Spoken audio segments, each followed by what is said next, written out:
सफल होगी तेरी आराधना के नए एपिसोड में एक ऐसा धमाकेदार मोड़ आ चुका है जिसमें लोगों की उत्सुकता को कई गुना बढ़ा दिया है। क्योंकि कहानी में जहां एक तरफ आराधना की जिंदगी में नया अध्याय खुलने जा रहा है, वहीं दूसरी ओर माधव का बर्बादी की राह पर चलना। आराधना के जाने के बाद माधव पूरी तरह टूट चुका है। वह आराधना के बिना खुद को अधूरा समझने लगा है, क्योंकि आराधना से माधव ने सच्चा प्यार किया था। यही कारण है कि उसने अपने होशो हवास खो बैठा है और अपनी पूरी जायदाद मेनका के नाम कर दी। मेनका जो पहले से ही माधव की संपत्ति और अधिकारों पर नजर रखे हुई थी, अब अपने मकसद में सफल होती दिख रही है। मेनका का असली सच सिर्फ माधव की दौलत हासिल करना ही नहीं था, बल्कि वह चाहती थी कि उसका बेटा आर्यन भी माधव की जगह ले सके।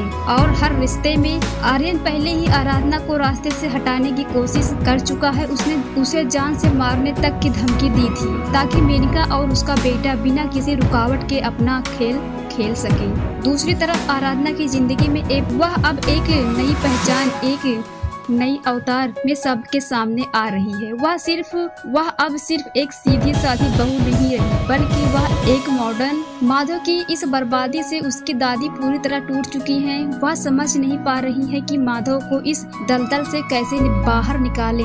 उन्होंने उसे जोरदार थप्पड़ मारते हुए विनायक के जन्मदिन की याद दिलाई, जिससे शायद माधव को थोड़ा होश आ सके। लेकिन हालत ऐसे है कि अब सब कुछ हाथ से निकलता जा रहा है। पंडित जी ने भी माधव की अकाल मृत्यु का संकेत दिया था, लेकिन माधव इन बातों को अंधविश्वास मानकर नजरअंदाज कर देता है।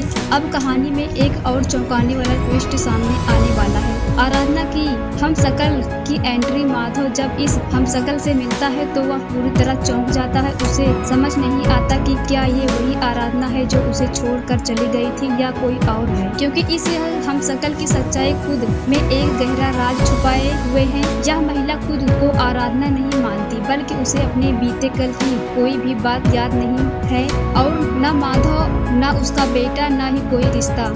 जैसे जैसे कहानी आगे बढ़ती है, क्या आराधना को उसका अतीत याद आएगा? क्या उसे याद आएगा कि वह एक माँ है और उसने अपने बेटे विनायक से कितना प्यार किया था? इस हमशक्ल से कहानी में एक नया रहस्य पैदा होता है, क्योंकि यह सच में आराधना है या सिर्फ उसका चेहरा मिलता जुलता है और उसके पीछे कोई बहुत बड़ी साजिश है। अब आराधना की जिंदगी में एक ऐसा मकसद रह गया है, मेनका के सभी राजों से पर्दा उठाना। वही जानती है कि मेनका ही उसकी जिंदगी को तबाह करने के पीछे जिम्मेदार है। आर्यन और मेनका की असलियत सबके सामने लाना अब आराधना की जिम्मेदारी है। अब वह किसी भी कीमत पर पीछे नहीं हटेगी। वो आराधना नहीं रही जो चुपचाप सहती थी, अब एक ऐसी लड़की बन चुकी है जो अन्याय के खिलाफ लड़ने के लिए तैयार है। क्या आराधना मेनका और आर्यन को दिलवा पाएगी? क्या वह उन्हें जेल की सलाखों के पीछे भेज सकेगी? आर्यन ने आराधना को जान से मारने की धमकी उसके खिलाफ सबसे बड़ा सबूत बन सकती है।